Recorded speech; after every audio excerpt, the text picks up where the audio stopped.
कि भाई selection process क्या होता है, कि सिविल इंजीनियरिंग सब्जेक्ट का वेटेज क्या क्या रहता है। ये भी एक जो है बड़ा क्वेश्चन है। अगर मैं डिप्लोमा लेवल पे बात करता हूँ तो बहुत ही इंपॉर्टेंट सब्जेक्ट है। 17 क्वेश्चन पूछे गए आउट ऑफ 70, कि जब वो तैयारी करता है तो क्या क्या उसके दिमाग में डाउट रहते हैं, किन किन पॉइंट्स पर उसको ध्यान रखना चाहिए। पूरे सिविल इंजीनियरिंग सिलेबस में कुछ ऐसे कॉन्सेप्ट होते हैं जो कि प्रैक्टिकली अप्लाई होते हैं, इसीलिए उनकी इंपॉर्टेंस भी ज्यादा होती है। Hello everyone, welcome you all engineers वाला यूट्यूब प्लेटफॉर्म। एक बार आप सभी का फिर से स्वागत है। आज के इस वीडियो में हम लोग बात करने वाले हैं हरियाणा जेई एग्जाम के लिए, जो कि बहुत ही बेहतरीन तरीके से हम लोगों ने बैच भी लॉन्च कर दिया है इसका। आज हम इस वीडियो में जानेंगे क्या आपका सिलेबस है, क्या एग्जाम पैटर्न है, किस तरीके से आपको तैयारी करनी चाहिए।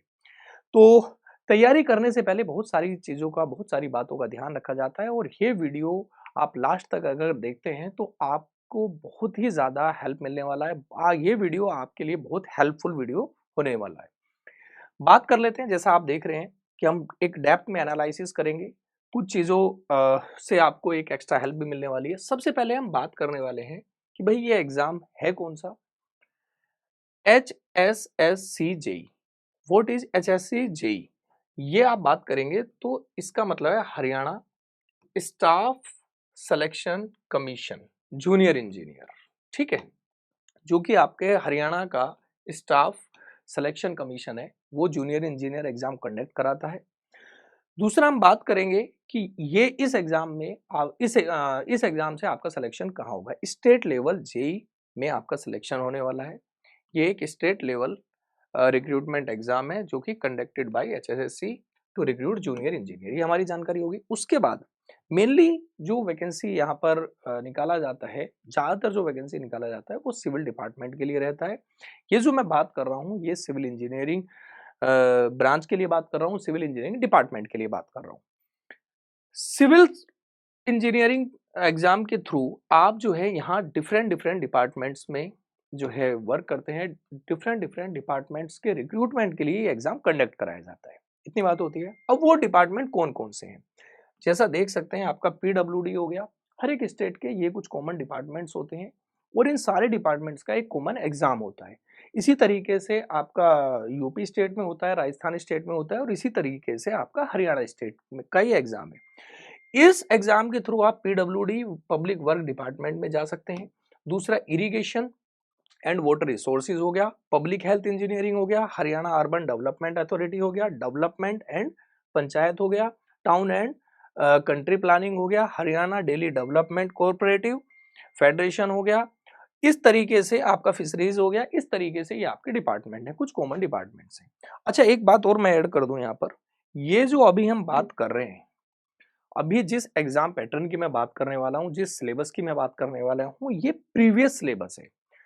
इस बार अगर कुछ चेंजेस होते हैं तो उसके लिए हम फर्दर एक वीडियो लेके आएंगे, तब आपको उसमें अपडेट दी जाएगी। लेकिन अभी जैसे रिसेंट में एई एग्जाम का नोटिफिकेशन आया है और एई एग्जाम में उन्होंने बहुत सारे चेंजेस किए हैं, तो इसी प्रकार अगर कभी जेई एग्जाम में भी कोई चेंजेस आते हैं तो उस पर हम आगे बात करने वाले हैं, फिर से आपको अपडेट किया जाएगा। बट अभी जो मेरी एनालिसिस है, अभी जो भी हमारा डिस्कशन है वो प्रीवियस ईयर में जो एग्जाम हुए हैं उस सिलेबस, उस एग्जाम कट ऑफ और उसके बिहाफ पे ये बात हो रही है। तो इन इन डिपार्टमेंट्स में आप जा सकते हैं इस एग्जाम के थ्रू। अब नेक्स्ट बात करते हैं कि एलिजिबिलिटी और क्राइटेरिया क्या है। एलिजिबिलिटी की बात करें तो एजुकेशनल क्वालिफिकेशन आपका एक अगर आपके पास डिप्लोमा है तो भी आप एलिजिबल हैं, और डिग्री इन इंजीनियरिंग है तो भी आप एलिजिबल हैं। डिप्लोमा और डिग्री दोनों यहाँ पर एलिजिबल हैं। एज लिमिट की बात करें तो 18 टू 42 ईयर्स आपका एज लिमिट है। 18 टू 42, 18 से 42 साल आपका एज लिमिट है। नेक्स्ट बात करते हैं कि हमारे एग्जाम का पैटर्न क्या रहने वाला है। हमारा ये जो एग्जाम होगा ये टोटल 100 मार्क्स का, जो अब से पहले हुआ है उसके ब्याह पर मैं बात कर रहा हूँ। 100 मार्क्स का हमारा एग्जाम हुआ। 100 मार्क्स में बात करें तो 20% जो वेटेज है वो जनरल अवेयरनेस का है। इसके अंदर आप देख सकते हैं रीजनिंग, मैथमेटिक्स, साइंस, हिस्ट्री, ये हो गया। और उसके बाद है 10 मार्क्स का आपका कंप्यूटर। कंप्यूटर रिलेटेड भी क्वेश्चन आते हैं, जैसे कि आप देख सकते हैं कंप्यूटर टर्मिनोलॉजी हो गया, फंडामेंटल्स हो गए, इसके साथ साथ जो है वर्ड सॉफ्टवेयर हो गया, एक्सेल एक्सेल सॉफ्टवेयर हो गया, पावर पॉइंट हो गया, इंटरनेट, जो बेसिक कंप्यूटर नॉलेज है वो आपके 10 मार्क्स बोलो या फिर 10% में या रहता है। अब आता है स्पेशली जो आपका कोर टेक्निकल सिलेबस है वो आपका 70% रहता है। तो टोटल हम बात करें तो 70, 20 और 10 का यहाँ पर रेशियो रखा गया है। 20% जो है आपका जनरल अवेयरनेस है, उसके अंदर आपका करंट अफेयर आ जाता है, कुछ हिस्ट्री, पॉलिटी, जियोग्राफी, एनवायरमेंट, आपके एनवायरमेंट, बेसिक एनवायरमेंट से क्वेश्चन पूछता है। और 10 मार्क्स का जो है 10% आपका कंप्यूटर नॉलेज हो गया और 70% जो है आपका टेक्निकल हो गया। ये हमारा एग्जाम का पैटर्न है।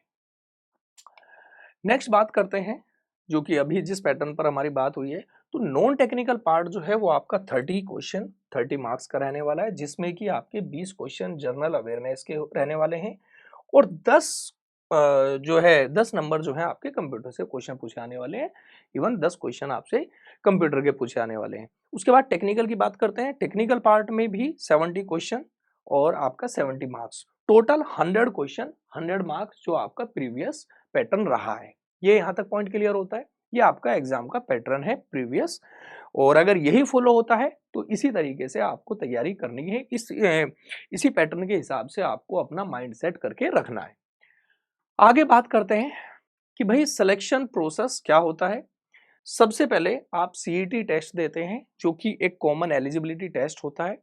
वो हर एक स्टेट का अपना जो है करा लिया जाता है।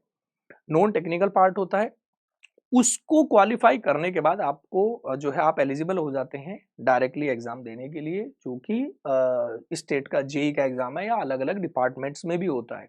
नॉन टेक्निकल डिपार्टमेंट्स के लिए भी कई बार सीईटी को वो जो है एलिजिबली कर देता है।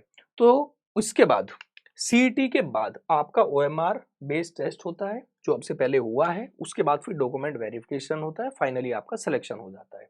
तो इससे आपको क्या समझ में आया कि सबसे पहले आप सीईटी टेस्ट दे के रखते हैं। वो हमेशा हर एक स्टेट का अपना अलग अलग टाइमिंग होता है, अलग अलग टाइम पर आप उसको दे के रखते हैं।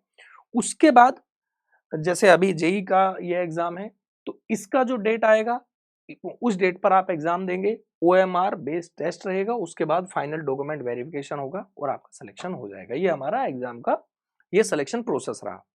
अब बात कर लेते हैं कि सिविल इंजीनियरिंग सब्जेक्ट का वेटेज क्या क्या रहता है। ये भी एक जो है बड़ा क्वेश्चन है। जब भी आप अपना रोड मैप तैयार करते हैं तैयारी के लिए, तो आपको पता होना चाहिए कि कौन से सब्जेक्ट को कितना इंपॉर्टेंस देना है। सबसे पहले हम बात कर लेते हैं, ये प्रीवियस ईयर्स में आपके एग्जाम हुए हैं उनके बिहाफ पर मैंने जो है ये डेटा रखा है। बात कर लेते हैं स्ट्रेंथ ऑफ मटेरियल, जो कि 2024 में पूछा गया, 12 मार्क्स में पूछा गया। 2024 में ही 18 फरवरी में सिंगल मार्क्स का पूछा है, एक ही नंबर से एक ही क्वेश्चन पूछा।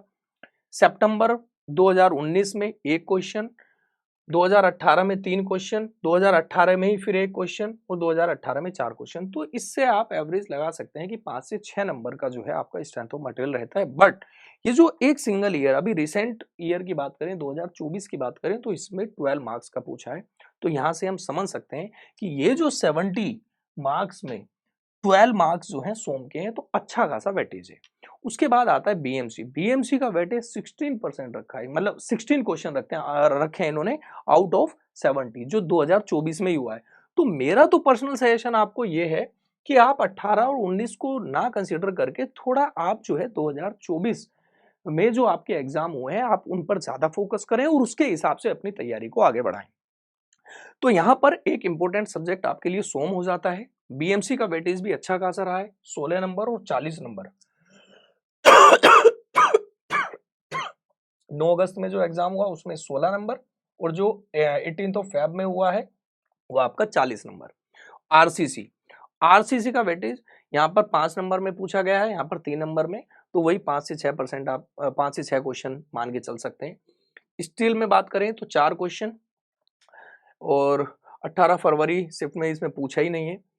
Fluid mechanics 8 marks. तो मैं तो कहूंगा आप इसको थोड़ा सा ज्यादा फोकस करें इसके हिसाब से।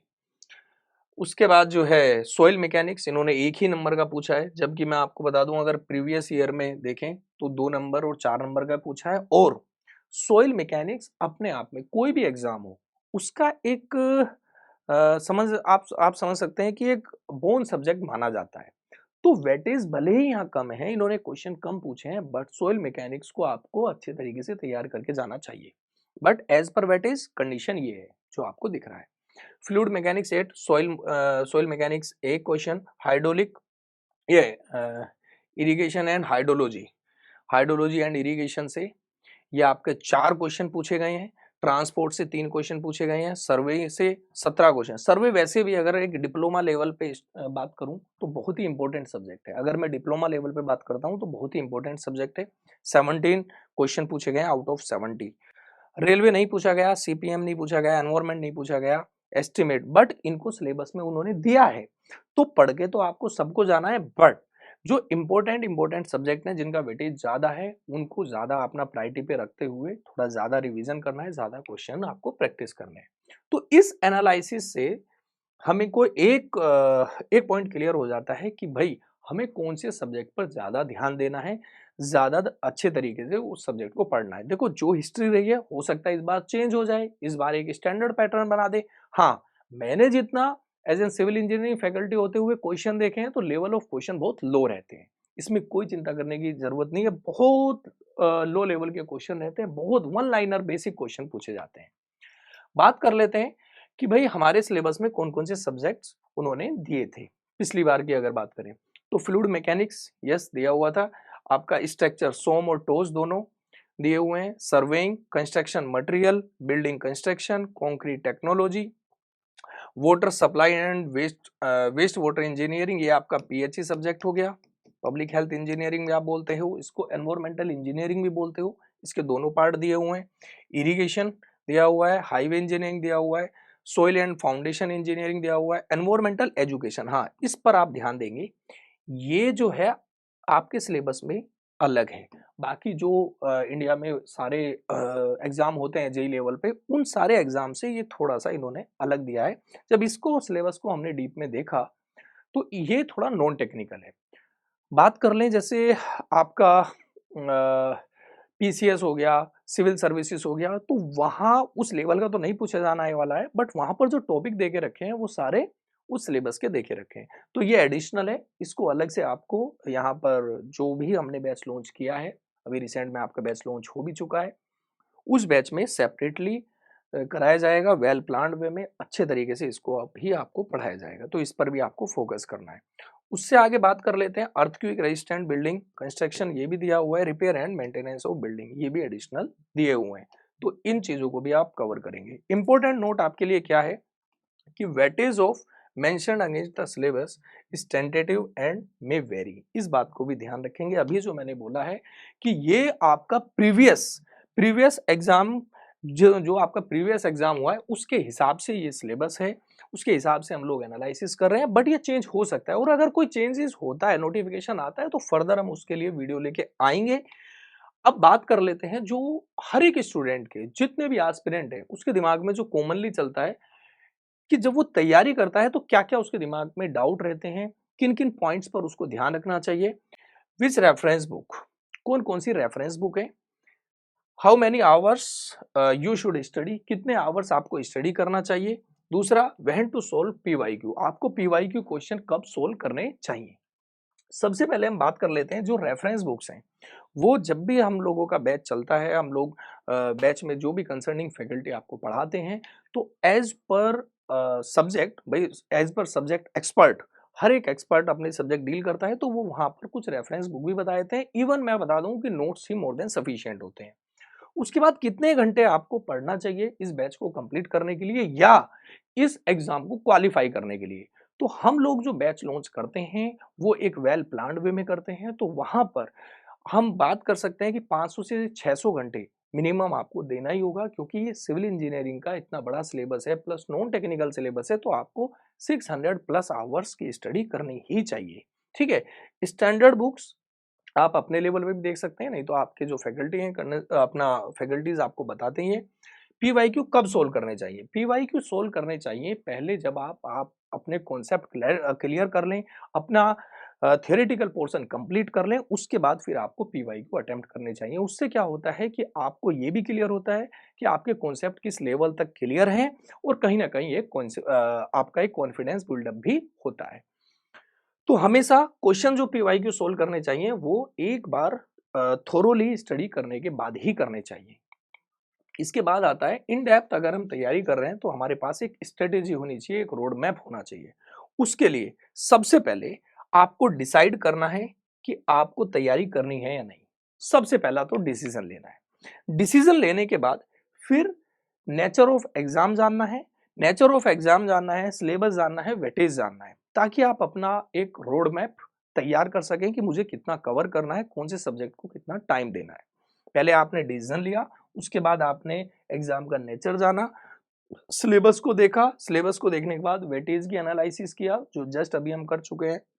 उसके बाद फिर आप स्टडी करते हैं, स्टडी के साथ क्लासेस करते हैं, क्लासेस करने के बाद जो है आपके कॉन्सेप्ट क्लियर हो जाते हैं। तो कॉन्सेप्चुअल क्लैरिटी होना बहुत जरूरी है। कॉन्सेप्चुअल क्लैरिटी करने के बाद जो कॉन्सेप्ट आपने सीखे हैं फिर आप उनको अप्लाई करते हैं थ्रू दी क्वेश्चन प्रैक्टिस। तो क्वेश्चंस का फिर प्रैक्टिस प्रैक्टिस प्रैक्टिस, ये जो कि बहुत ही इंपॉर्टेंट पार्ट है, ये बहुत ही इंपॉर्टेंट पार्ट है। क्योंकि आप कितना भी सीख लीजिए, जब तक आप उनको अप्लाई नहीं करेंगे, जब तक कहीं ना कहीं आपके लॉन्ग टर्म माइंड में भी नहीं रहेंगे और आपको वो भी आर्ट नहीं आएगा कि इस क्वेश्चन को कैसे डील करना है, इस टॉपिक को कितने तरीके से वो पूछ सकता है। तो प्रैक्टिस करने के बाद जो है फिर आप टेस्ट सीरीज भी देते हैं, जो आपके पास क्वेश्चन है वो भी दे सकते हैं। और टेस्ट सीरीज क्या करता है, आपका टाइम मैनेजमेंट सेट करता है कि आपको कम टाइम में ज्यादा से ज्यादा क्वेश्चन कैसे आप अटेम्प्ट कर सकते हैं। तो वो पहले तो आपने कॉन्सेप्ट जान लिए, फिर आपने एक बार मतलब स्लोली या कम स्पीड में क्वेश्चन अटेम्प्ट कर लिए, लेकिन फिर आप एक पूरे टाइम फ्रेम में जो टेस्ट सीरीज देते हैं वो आपके टाइम को मैनेज करता है। और फिर रिवीजन करते हैं, मॉक टेस्ट देते हैं पूरे सब्जेक्ट का। तो बस रिवीजन करना है, मॉक टेस्ट देना है, रिवीजन देना है, मॉक टेस्ट देना है। क्योंकि ये क्वेश्चन प्रैक्टिस जो है ये बहुत इंपॉर्टेंट की है। यही आपकी सक्सेस को आगे बढ़ाता है या आपकी तैयारी को बेहतर बनाता है। तो ये एक रोड मैप है, ये एक आपके पास स्ट्रेटेजी है, इसको फॉलो करके आप अपनी तैयारी कर सकते हैं। इवन कोई भी एग्जाम हो, सबके लिए यही एक रोड मैप होता है। जिसने इसको फॉलो कर लिया वही, आप सेलेक्टेड स्टूडेंट को भी सुनते हैं, जिसने इसको फॉलो किया है वही सेलेक्ट हो जाता है कम टाइम में। कॉन्सेप्ट क्लैरिटी, आप देखो वीडियो क्लासेस करके भी आपके कॉन्सेप्ट क्लैरिटी आप अपना स्टडी कर सकते हैं। इस नोट से भी आप स्टडी कर सकते हैं।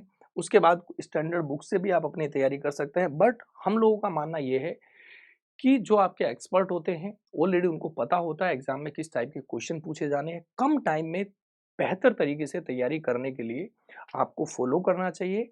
और जो है जो भी आप बैच ज्वाइन करते हैं उसको एक टाइम फ्रेम में लेके आपकी एक रेगुलरिटी बनती है।